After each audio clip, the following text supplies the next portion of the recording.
அனைவருக்கும் வணக்கம்.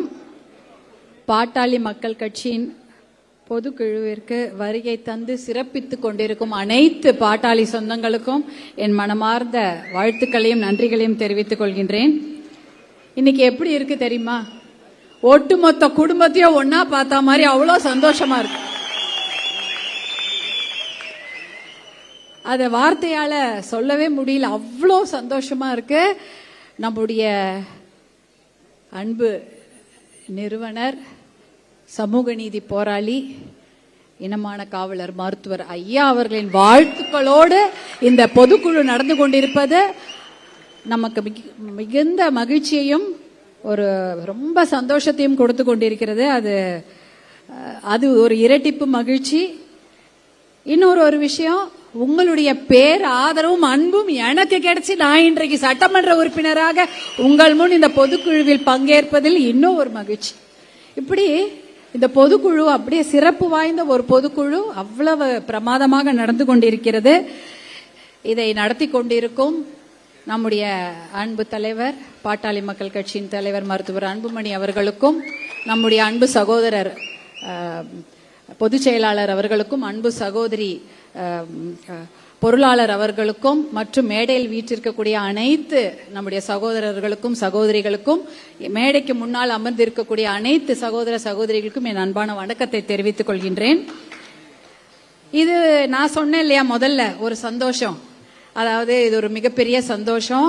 ஏன்னா குடும்பத்தை மறுபடியும் ஒட்டுமொத்தமா ஒற்றுமையாக எங்க பார்ப்பதில் ஒரு சந்தோஷம். அது பர்சனல், அது நம்முடைய தனிப்பட்ட சந்தோஷம். ஆனா பாட்டாளி மக்கள் கட்சியில ஒரு மிகப்பெரிய வரலாற்று சாதனைகளை நிகழ்த்திய வருடம் இதுதான் 2026. ஏனென்றால் 100 வருடங்களுக்கு முன்பு தமிழ்நாட்டில் சமூக நீதி கணக்கெடுப்பு இந்தியாவில் நடந்திருக்கிறது.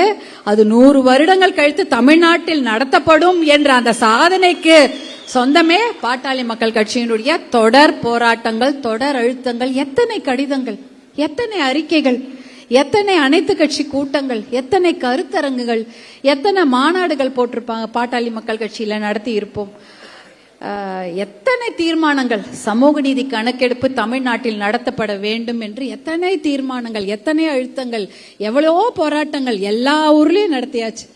அதற்கப்புறம் 100 வருடங்கள் கழித்து சமூக நீதி கணக்கெடுப்பு நடத்தப்படும் என்ற அந்த வரலாற்று சாதனையை நிகழ்த்தியது பாட்டாளி மக்கள் கட்சி தான்.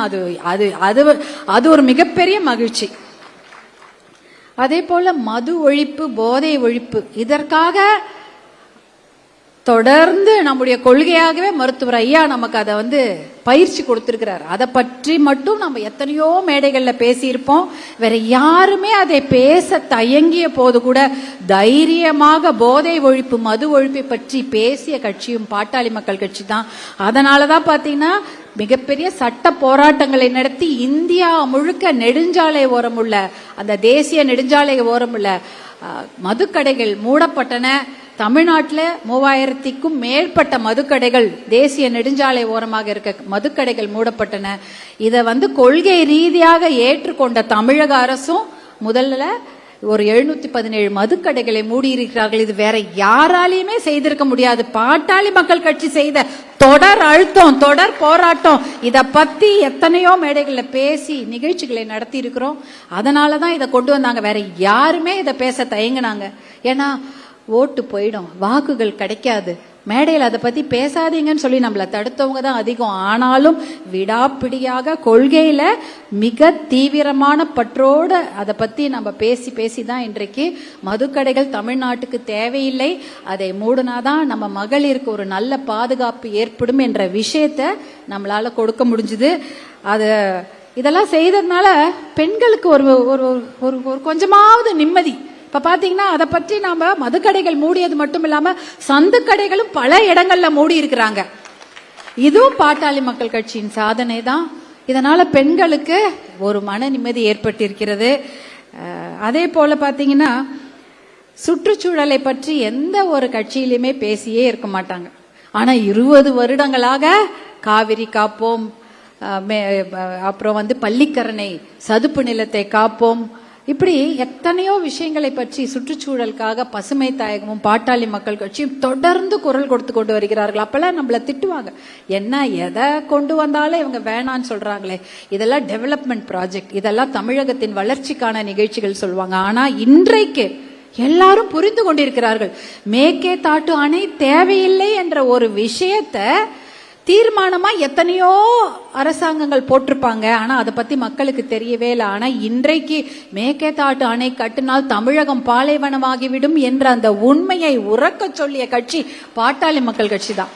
அது தொடர்ந்து சொல்லிக் கொண்டு வந்ததுனால தான் இன்றைக்கு இளைஞர்கள் மத்தியிலும் பெண்கள் மத்தியிலும் அந்த விழிப்புணர்வு ஏற்பட்டிருக்கு. இல்லைன்னா மேகேதாட்டு வேண்டாம் அப்படின்னு ஒரு தீர்மானமா தான் அது சட்டமன்றத்தில் இருக்கும். ஆனா மக்கள் மனசுல போய் அது பதிஞ்சிருக்காது.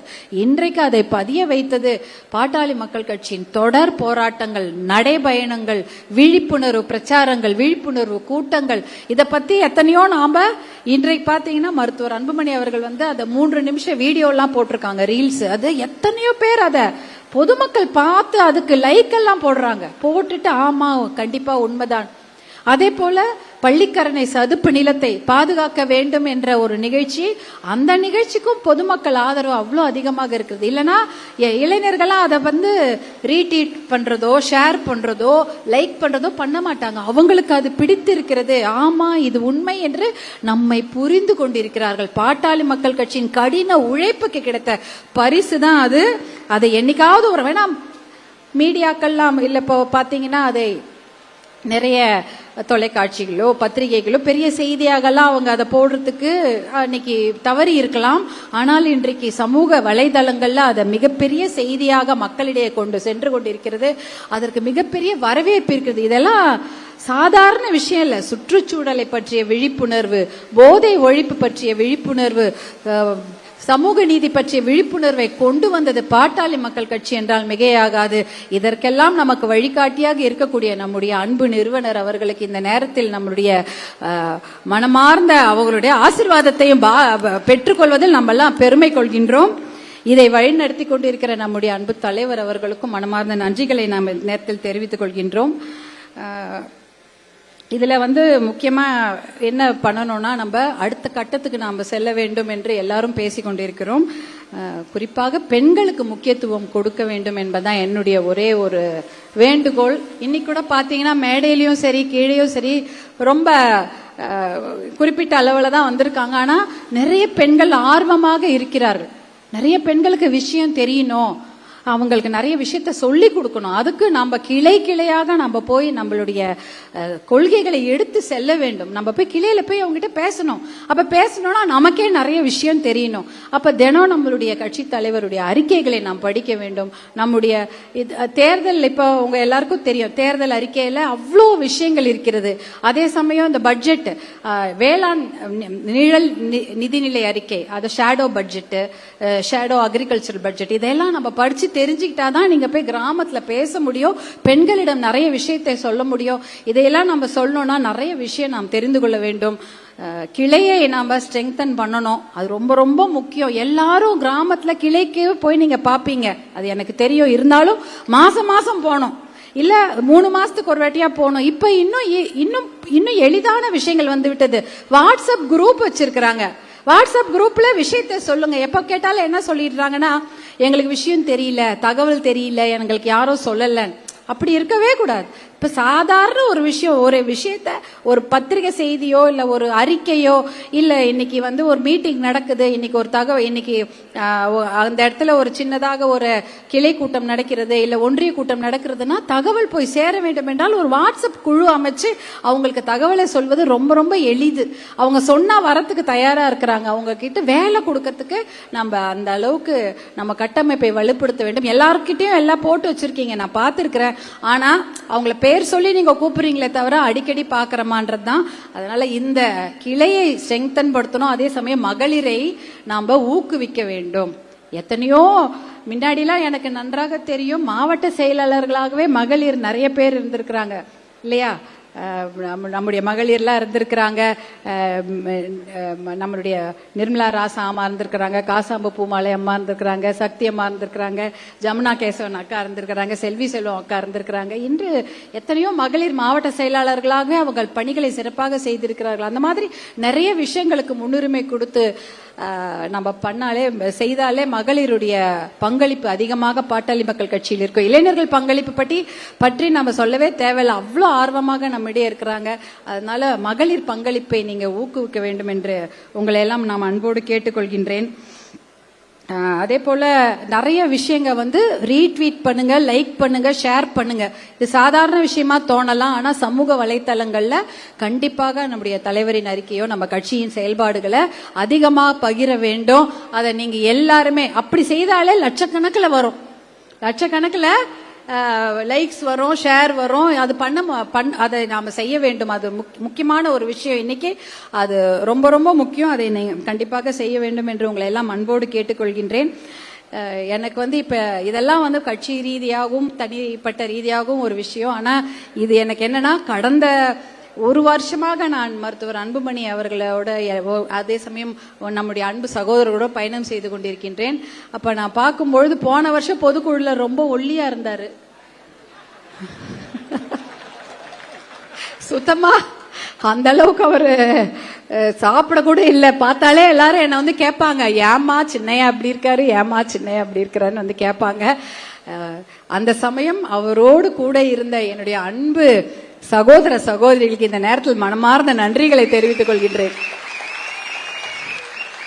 நீங்க கொடுத்த உற்சாகம் ஊக்கம் தான் இன்னைக்கு கொஞ்சம் பரவாயில்ல. இன்னைக்கு ரொம்ப மகிழ்ச்சியாக, இரட்டிப்பு மகிழ்ச்சியாக ஒட்டுமொத்த குடும்பத்தோட பாட்டாளி சொந்தங்களோட நாம் ஒற்றுமையாக இன்ற பொதுக்குழுவை நடத்தி கொண்டிருக்கின்றோம். நம்முடைய கடின உழைப்புக்கு இன்றைக்கு மரியாதை இருக்கிறது, கண்ணியம் இருக்கிறது, மதிப்பு இருக்கிறது.